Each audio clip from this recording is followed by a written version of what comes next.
Today's episode of the Goldcast is sponsored by food. Are you hungry? I know I am. Ray, are you hungry? Always. There it is. Then you should try food. It nourishes your body, but be careful. It can also get you out of shape or really in shape. It all depends. The choice is yours. Try food. All right, here we go. We're on the eve. It is Thursday. This was delayed by yours truly's bachelor party in Las Vegas. That was what delayed this podcast. But we are on the eve of Thursday night. It. The Kansas City Chiefs have just thank you. I appreciate it. It was worth it. The Kansas City Chiefs have thumped the New England Patriots. What a great game. What a great way to start the season. Let's hope there's more to come. But knowing the Pats, they'll bounce back pretty quickly. Anyways, we're going to do a NFC West Preview. Here we go. Let's check it out. Goldcast, let's get busy starting right now. San Francisco, are you ready? This is the Goldcast.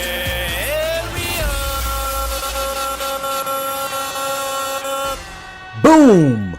Welcome to another edition of the Goldcast. We are the voice of the faithful. I'm your host, Rudy Solis III, and with me is my brother, my co-host, Raymond Solis first, baby.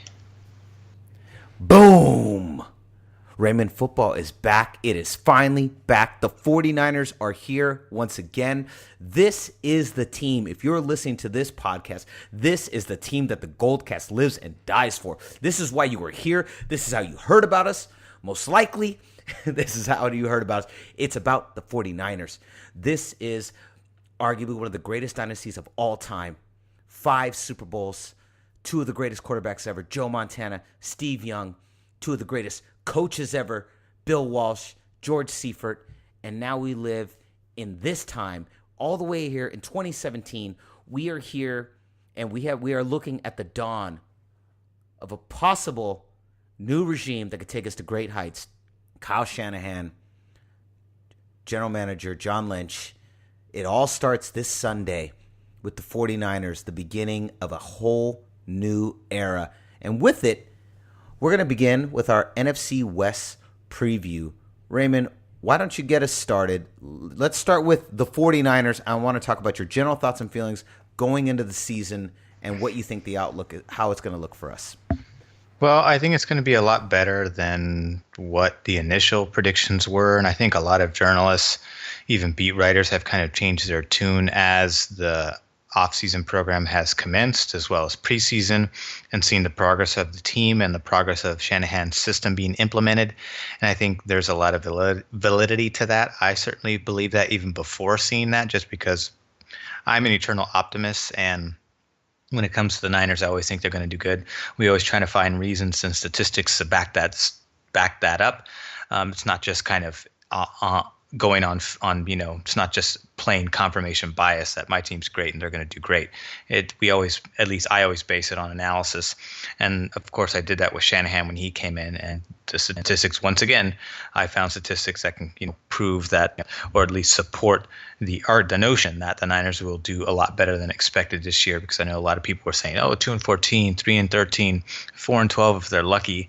I'm kind of leaning towards more 6-10, 7-9 arena. That's kind of what I see, just because their head coach is considered one of the, if not the greatest offensive mind in the entire National Football League.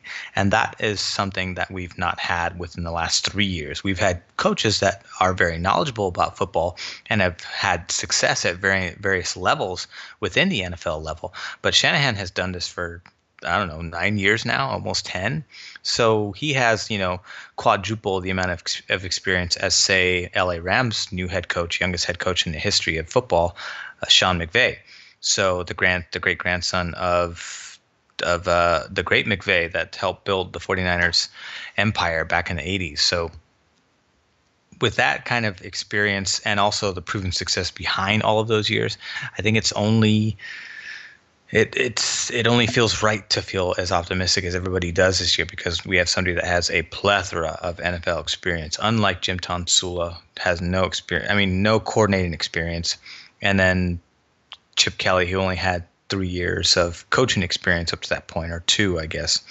And then, of course, you had all of his staff that some guys were proven, some guys were veterans, and just didn't work out. Nothing really gelled. But here we see that we have a system. Once you have a guy that comes in with the credibility of Kyle Shanahan, there's a completely different persona that the team and the organization takes on, and we've seen that from him. And also, more important, just equally as important, is John Lynch. There's a complete turnaround. There's all of a sudden the 49ers are an appealing football program that people want to come to now. Big veterans have signed with us. A bunch of rookies are signing with us. We know we had even some practice squad guys that ditched out on their team at the last moment to join the 49ers. I know Tampa Bay was not too happy about that. I think it was Tampa Bay. I can't remember the exact team. It's irrelevant because it's a practice squad guy, but nonetheless, it's just more evidence to, support what we're talking about here. So again, I think at the end of the day, it's going to be, I'm guessing around 6-10, 7-9. 8-8 is kind of more on the optimistic side of things, on the extreme optimistic side. But I think we're going to at least win, probably about 5 more games than we won last year. That's what I'm thinking. I mean, tell me I'm wrong. Do you feel the same way? So I agree. I'm really excited. I'm really excited to see what the 49ers pull off this year. I think the defensive side of the ball is going to have a faster rebound and has a faster upside because you've got proven veterans mixed with really hotshot rookies. I think the quarterback position is obviously, and I've been very adamant about this and very vocal about this, it's the position that I'm the most weary about. I think preseason games 2 and 3 were an excellent preview of both the ceilings and the floors that Brian Hoyer is capable of, and I think that they are an excellent sneak preview of what you're going to see throughout the season. You're going to see games like preseason game 2 where he can't even get a handoff out correct, and he just has no accuracy on his targets, and you're just pointing your hair out going, what is wrong with this guy? Is he here or not? And then you're going to see games like preseason game 3 where he's just a gunslinger, and he's just putting the needle right through the thread, baby. Just boom, boom, boom, boom, boom, boom, boom. Or thread right through the needle. Sorry. Boom, boom, boom, boom, boom. And he's going to be nailing it. And I think the Dr. Jekyll, Mr. Hyde approach, the up and down inconsistency of Brian Hoyer, is what you could expect from him in the regular season. I agree with you. I think 6-10 is pretty much where I have us. Optimistically, I'm really hoping for a better turnaround than 6-10, but realistically, I believe 6-10 is the sweet spot. I believe that's where we're going to land. I really want to see the defensive combination of Reuben Foster, Navarro Bowman, Solomon Thomas, DeForest Buckner, Aaron Lynch. I really want to see that monster head right there. That's what I want to see. I want to see those guys on the field at the same time, and I want to see what they're capable of. I'm still very iffy about our cornerbacks and our secondary. The 49ers secondary traditionally this entire decade hasn't been very good, or when they were good in the Trent Baalke era, he would get rid of them the next year. Like, he wouldn't really renew their contracts. He never saw retaining secondary as a really important part of our defense. What's really interesting about the 49er defense is that we're the inverse of the Seahawks. The Seahawks really depended on their secondary. We were all about our defensive line and linebackers. They were all about attacking the arms of the offensive head, of the offensive team. We were always about attacking the head. Take out the quarterback. They were like, take away the offensive weapons and you control the game. We were like, take out the quarterback, you control the game. Neither is particularly more efficient than the other. It simply is a matter of whether or not you can do them at a top level. And I think the 49ers are what they have right now. I think we have an opportunity to see a defensive scheme, at least the front seven, a defensive scheme that is similar, reminiscent in terms of its dominance to the Harbaugh-era team. Now, the real question is, can Brian Hoyer find Pierre Garçon? Can he find Marquise Goodwin? Can Carlos Hyde stay healthy? Can the offensive weapons do enough to get the 49ers to win? And I think it's going to be inconsistent. And I think at the end of the day, I'm going to say 6-10. 6-10 is what I felt the entire year. And I think that's really where we're going to end up. Yep. So let's move on. Raymond. Let's go on to our friends down south that are right here by me. the Los Angeles Rams. Let's talk They're about not our the Los friends. Angeles Rams now. They're actually not our friends. You're absolutely There's nothing right. friendly about them. The only good thing about them being here is because I'm in here. I as you know, as the Goldcast knows, I'm an actor, writer living in Los Angeles now. San Francisco, proud native from the Mission District, Mission baby. So, but I'm here now, and the only good thing about the Rams moving to Los Angeles is this year I get to watch the 49ers. I will be there with our LA co-host Louis Bartone. He will be appearing on the Goldcast later this year. Be on the lookout. We will be here to torture him. But he's a diehard Rams fan, and we will be in attendance for the New Year's Eve game, the final game of the year, San Francisco 49ers at Los Angeles Rams. I cannot wait. But Ray, why don't you talk a little bit about the Los Angeles Rams? Obviously, they have a coach in Sean McVay. Break a little bit down about the Los Angeles Rams and where you see them going. Well, their biggest issue heading into this season as well as last year is the fact that they pretty much sold the house to move up to get Jared Goff, who mightily struggled last year. I think it was 30th in the league among, the dead last group in quarterback efficiency. And that's just kind of general efficiency. And I don't really expect too much more of him this year. I expect him to be marginally better, but not enough to win, more than 4 games, if not 3. Right around that kind of margin is where I see the Rams ending up. I know they still retain a lot of good defensive veterans on that team. We'll see if health kind of allows them to stay relevant within games. If health becomes an issue, then I can see the Rams kind of easily falling off. I think the defense will kind of help them keep competitive, but the fact that the offense is just really kind of just doesn't have a whole lot to work with in terms of depth, lack of draft picks, which affects that depth. And the fact that they have a new head coach that we really don't know how well he's going to do, even though he's only been a coordinator for 3 years. He did kind of take the reins from Kyle Shanahan established in Washington and did approve upon them. But 3 years is kind of a small sample size, considering that, Kirk Cousins was we knew what Kirk Cousins was going to be under Kyle Shanahan, and Sean McVay certainly did help to exploit that. But we can't give him full credit because a lot of that goes to the foundation that Kyle Shanahan created. So I'm not trying to take anything away from Sean McVay. I thought he would have been he was one of my candidates to come to San Francisco when we were considering him. So I thought he would be a good fit. And I was, of course, researching what he had done. And I think he's done good things over in Washington. But taking over the Rams team was, I don't know, it just seems like a daunting task for his age and his experience in the NFL relative to what he's up against. He's up against the Arizona Cardinals, the Seattle Seahawks, and and Kyle Shanahan. I just don't really see him getting too much accomplished against that group, let alone the rest of the league. I know that they're going to be opening up the game their week against the Colts, even though both teams are pretty bad. I would still give the edge to the Colts, although the Rams are playing at home, so I think defensively they're going to put up a good fight. We'll see if the Rams have enough offense to overcome that, but I would not be surprised if the Colts win. Other than that, I expect the Niners to sweep them again this year, and that's because last year my X factor was Chip Kelly. This year my X factor is Kyle Shanahan. So once again, I think the coach is gonna beat them again. Not by bias or anything, or just happens to be a coincidence. That just happens to be the number one X factor I see kind of toppling them for this season. But there's just not a lot of depth for him to work with. I think they look like they're headed in the right direction, just like the Niners do. But I think that there's a little bit more relevant optimism for San Francisco versus the Rams, if I'm being objective here. Just because there's more experience, more proven experience, and more veteran leadership that's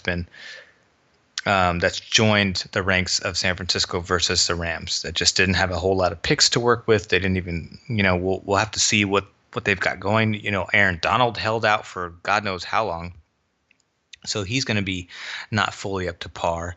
He hasn't been fully involved in the off-season training. So we'll see. We'll see what happens. I have my doubts. I think they'll be dead last in the NFC West, though. I agree. I think the Rams will be dead last in the NFC West as well. I'm very curious offensively. There's a couple pieces on their team that I'm really curious about. I'm really curious to see the Jared Goff connection with Sammy Watkins and rookie Cooper Kupp. Can Cooper Kupp? I mean, the kid had a stellar preseason. He looked phenomenal. Everyone's been talking. Their team was talking about how they want him to try and go for offensive rookie of the year. And the question is, can Cooper Kupp really? Can he really show up the way, for instance, Kareem Hunt did today on the Kansas City Chiefs tonight? Where he just obviously just dropped the mic and put the smackdown on the. Who knows? I mean, even Sammy Watkins Sammy Watkins is even, I think, kind of a 50-50 shot because he's had health issues. Todd Gurley hasn't been Todd Gurley since his rookie year. We don't know if the offensive line, hasn't improved very much since last year. So I don't really know if they're going to, be able to provide a whole lot of balance between the run and the pass. But yeah, anyways, go on. No. I completely agree with you. That's what I'm saying. They've put a lot of offensive pieces around Jared Goff, and I want to see that's their monster. If we're looking at on the 49ers, if we're looking at Brian Hoyer, Pierre Garçon, Marquise Goodwin, Carlos Hyde, I'm looking at the Rams, and I'm asking about Jared Goff, Sammy Watkins, Todd Gurley, Cooper Kupp. Like, I'm asking about these guys. And there's not even a lock that Cooper Kupp is going to start, but I have a feeling he's probably going to start on Sunday. I think Indianapolis will be a good test for him. I think without the Colts, without Andrew Luck, I think the Colts are very vulnerable, and I do expect the Rams to win that game. But their overall record, I'm going to say 4-12 or 5-11 is where I put the Rams. All right, so let's move on. Arizona Cardinals. So I want to start with this one. I'd like to start with this one, the Arizona Cardinals. Carson Palmer's back again. And so let's go back to 2015. The 2015 campaign, Carson Palmer has just the most stellar year, takes that team to the NFC Championship where they lose, right? So for all of our old school, when it was the 49er Goldcast, all of our old school Goldcast members, Goldcast Nation, 49er faithful, they all remember that I was very hot to trot on Palmer because he'd had the injury the year before and had gone through this extensive rehab campaign. He was talking about how he had abs like he hadn't seen since he was a rookie back in college even. He had gone through this. He said he was in the best shape of his life, and he'd never felt this good before. And so in 2015, what did he do? He beasted, and he balled. He balled and balled and balled. Fast forward all the way to 2016. Now, what did I say at the beginning of last year? I said the Cardinals would regress back. There would be a huge regress back because he didn't go through another rehab program again, and that he wouldn't be at the level that he was. In fact, I expected him to revert back to Carson Palmer, if not even worse. And what happened was the Arizona Cardinals did that exact same thing. Fast forward to 2017, he was injured. He's gone through a little bit of a rehab program, but he was contemplating retirement. And I think that while the 49ers and the Rams are going forward, this is a team that's headed in the opposite direction. There's also rumors possibly about Bruce Arians, this being his last year because he's had health concerns. And I feel like this team is hanging on by a thread. I think people are expecting Larry Fitzgerald to regress. I think Larry Fitzgerald is kind of like Anquan Boldin. I think he's Arizona's Anquan Boldin. I think he's going to do fine this year. He's like Frank Gore, steady. He might have a couple games where he really breaks out. He might have a couple games where he's almost non-existent. But in the end, like if you're looking at his fantasy projections, I still think he's going to be, between 800 and 900 yards somewhere, 8 to 10 touchdowns. I think he'll be fine. I think he'll be just fine. But I think that overall, this is a team that's going in the opposite direction. What are your thoughts, Ray? I think this is the team that we're going to be battling in terms of the standings, the rankings within the division. This is the team we're going to be really battling most of the season for the number 2 spot or number 3 spot. It's going to be one of us that are really going to fall into that category. And that's because, and this is another team that, like you said, they're on the twilight side of their run, much like Seattle too. Although Seattle's in better shape than Arizona, but Arizona, their number one issue for me is the offensive line, which is the whole catalyst of the offense. The offense cannot function without a good offensive line, and they've still got questions around the offensive line. They've got health issues around the offensive line. I know they've picked up Mike Upati from us, who played good a couple years ago, but hasn't really been the same since then.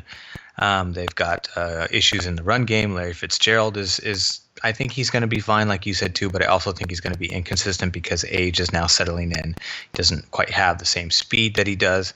He still has the leadership, of course. He still has the hands. He still has the mental prowess.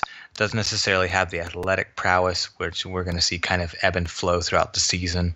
I think you kind of nailed it when you said there'd be games when he'd be great and there'd be other games where he just seems non-existent. Very similar to how Jerry Rice kind of ended his career, where he would just kind of ebb and flow, and it would just kind of taper off into less flow, more ebb for him. But defensively, they also lost 5 starters. So this is a defense that is not the same that they were 2 years ago. They are very much depleted, and the depth and the youth, we don't know if they're really going to step up to the plate. But when you lose 5, starters, that's pretty much half your defense. So remember, last couple of years, the Niners have lost about 5 or 6 starters on defense that went on IR. And we saw what happened with our defense the last couple of years when that happened. So just imagine the same thing, only this time they're completely gone. They're not even injured or missing a game or here too. They're completely gone. So I expect a huge dip off of that, where that means that the Arizona success is going to depend on them putting up more points than they are stopping people. And I just don't think they're going to be able to stop a whole lot of people throughout they're probably gonna play good. It could go either way against Detroit because you never know. Matt Stafford's a good quarterback. Just depends if the defense can stop Arizona, which I think they'll have a pretty easy time doing if they can get some pass rush going, because that offensive line is vulnerable, and I think the Lions are up to the task. They might have a better chance next week against the Colts. Cowboys are definitely going to lose. 49ers is a toss-up.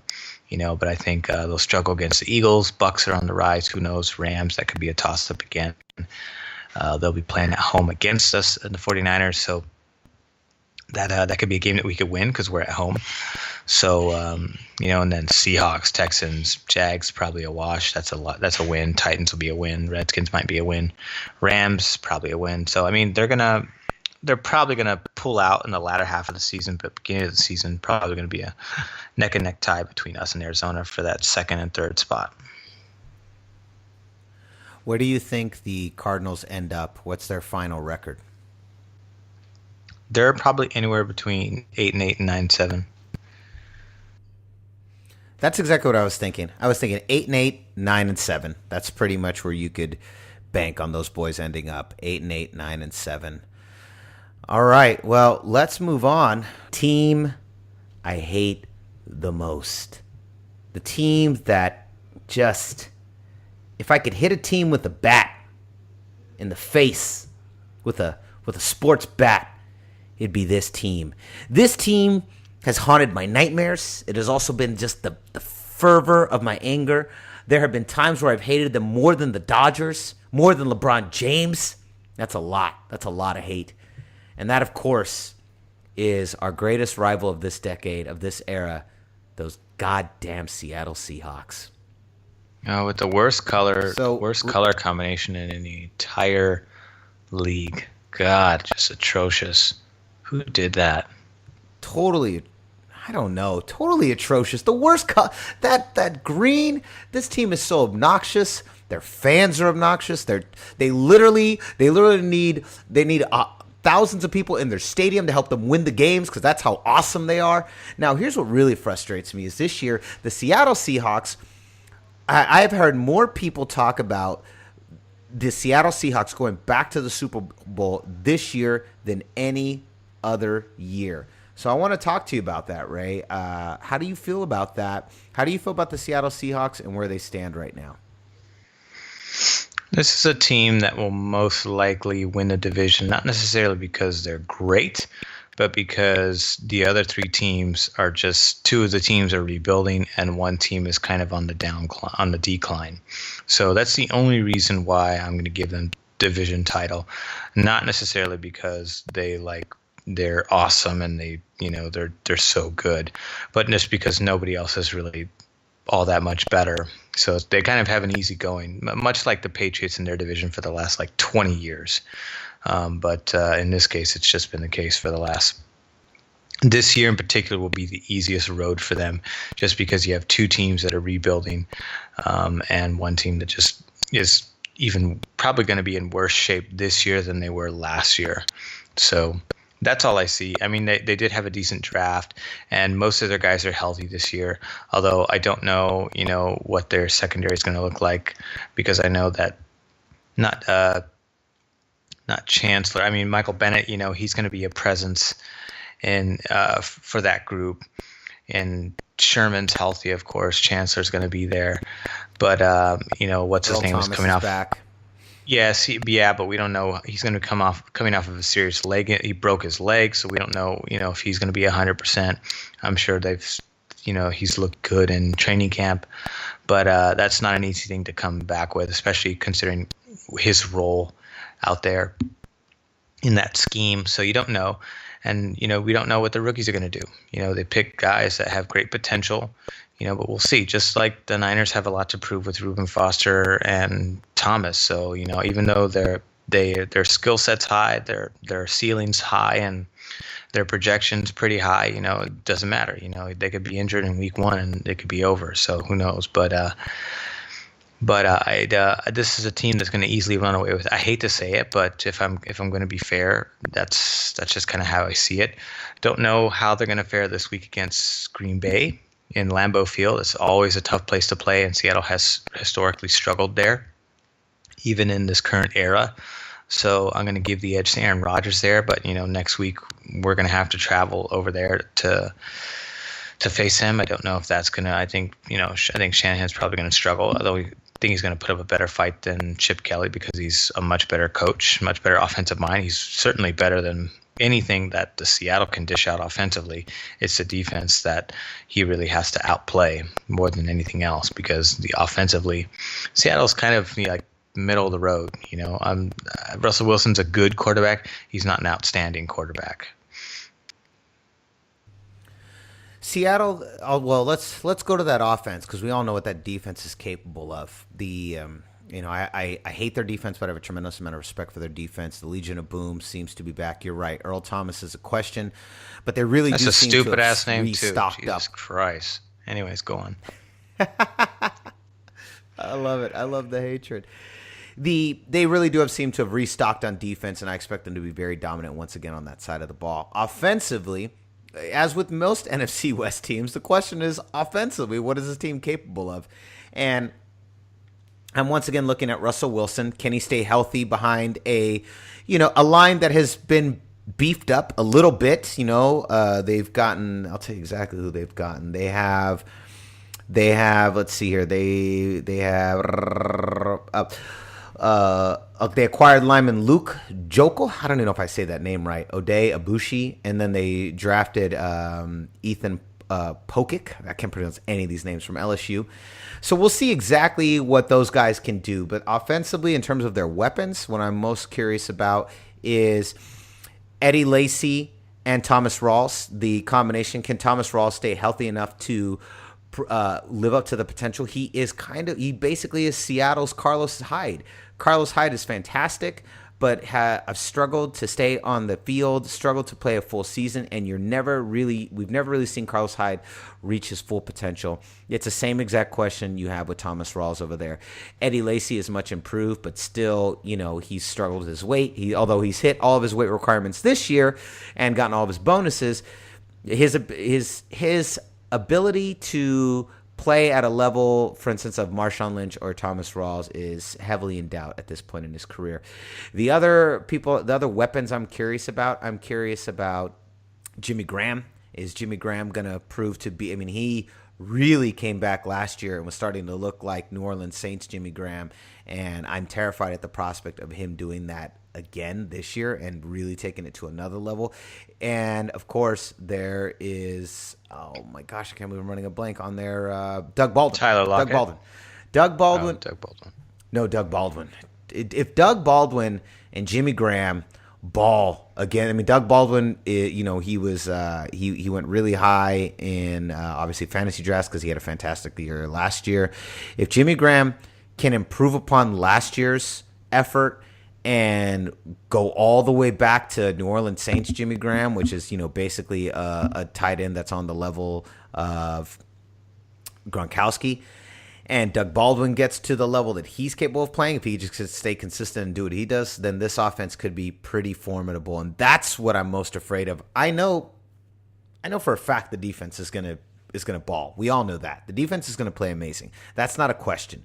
But where the Achilles heel of this team is that offensive line, because if the offensive line cannot protect Russell Wilson cannot get to his weapons.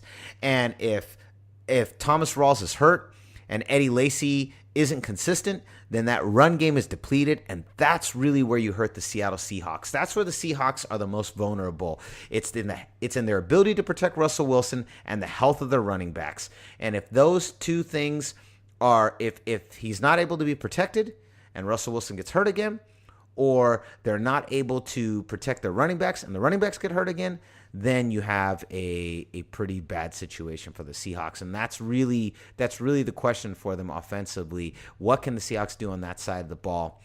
Now, Ray, the last question here, what do you think is the final record of the Seahawks? And do you agree with all of these early predictions that state Seattle will be in the Super Bowl again this year? No, they're not going to be in the Super Bowl. They're probably going to get knocked off by like Green Bay or Dallas. That would be my guess. They've got the clout and experience to get there and perhaps win a round or two, but not enough to get to the big show. That train ticket belongs to somebody else. I don't know who. You could say Dallas. I mean, Dallas is certainly in a good position to do that, considering they have everybody, healthy on their team, with the exception of Ezekiel Elliott's suspension. The offensive line is still intact, so whoever fills in for him is going to have an easier time running than any other running back in the NFL. So I don't really think they're going to see too much drop off in their offensive productivity, especially the running game, considering the line that they've got, which is the best in the league. So no, I don't see Seattle doing that. Seattle's probably going to be the inverse of us. They're probably going to be around 10-6, 11-5, something around there. I don't see them going 12-4 or 3-13 or 14-2. No way. I don't think health. I think health is going to play a factor midway in the latter half of the season, just because these guys are old, and I just don't expect them to stay healthy. This is football. Your prime in terms of health, unless you're one of those weird freak anomaly players. But outside of that, your prime health is going to be probably about 3-4 seasons, and then you're going to kind of see dips in seasons where you're just in and out of injuries, like we've seen with them over the years, particularly on the offensive line side of the ball, because they didn't they invested their money in the secondary and they neglected the offensive line, whereas during that same time the Niners were investing in the offensive line and neglecting their secondary, kind of just having a revolving door depending on the front seven to really kind of back up whatever deficiency we had in the secondary, and Seattle was the exact opposite. But that's what I see out of them. No big show for them this year. I'm sure Seattle would love to see them in the big show, but it's not happening. You guys got your 2 appearances, and that's probably all you're going to get. I sure hope you're right. I do think you're right. I think probably Green Bay and Dallas are the most slated, the most well equipped. I would say Seattle's arguably right behind them. I can definitely see them in the divisional round possibly Yeah, they might the be NFC there. Championship. I wouldn't count out Seattle. I mean Seattle. I wouldn't count out Philadelphia or the Giants either. That's true. That's all the same division too. I wouldn't. Yeah, I wouldn't count out the Giants before Philadelphia. I still don't think Philadelphia has enough to get there. Jared Wentz, I'm just not a believer. But I'm with you. I'm gonna say that the Seattle Seahawks go 11-5. I think they go 11-5, and I think they take first in the division. Cardinals take. Ray and Ray agree on everything. Cardinals take second in the division. 49ers take third, and the Rams take the fourth. Now, Raymond, before we finish, why don't you let them know where they can find us? You can like us on Facebook.com/TheGoldCast. You can also follow us on Twitter @TheGoldCast_, as well as Instagram @TheGoldCast. You can also subscribe to us via iTunes, YouTube, and Stitcher, all under the same moniker of The Goldcast. And be sure to hit that subscribe button. That way you get notifications on all our live episodes, as well as leaving us a review on iTunes to help us get higher in the rankings. That way we get posted on their front page for sports podcasts pertaining to San Francisco 49ers in particular. That would be very helpful. So let us know. Your feedback is always appreciated on any of these platforms, whether it's a comment on YouTube or a comment on Twitter. We like it all, and we always try to do our best to respond. So let us know. Follow, be a part of the group, if you like the 49ers, then subscribe. And if you hate the 49ers, then we know that you didn't subscribe because you're a hater, and we don't want you around if that's the case. Yes, absolutely. And thank you for those who have been leaving reviews. We are starting to get reviews coming in. That helps us get up the ranks to help spread the word of the Goldcast Nation, the 49er faithful. Raymond, where can they find you? You can find me on Twitter @RaySolis, as well as Instagram @RaySolis1. And you can find me on Twitter and Instagram @RudySolis3RD, Rudy Solis III. So concludes another edition of the Goldcast. We are the voice of the faithful. I'm your host, Rudy Solis III, and with me is my brother, my co-host, Raymond Solis first, baby. Boom! We'll see you next time. Same Goldcast time, same Goldcast channel. Go Niners! This is the Goldcast.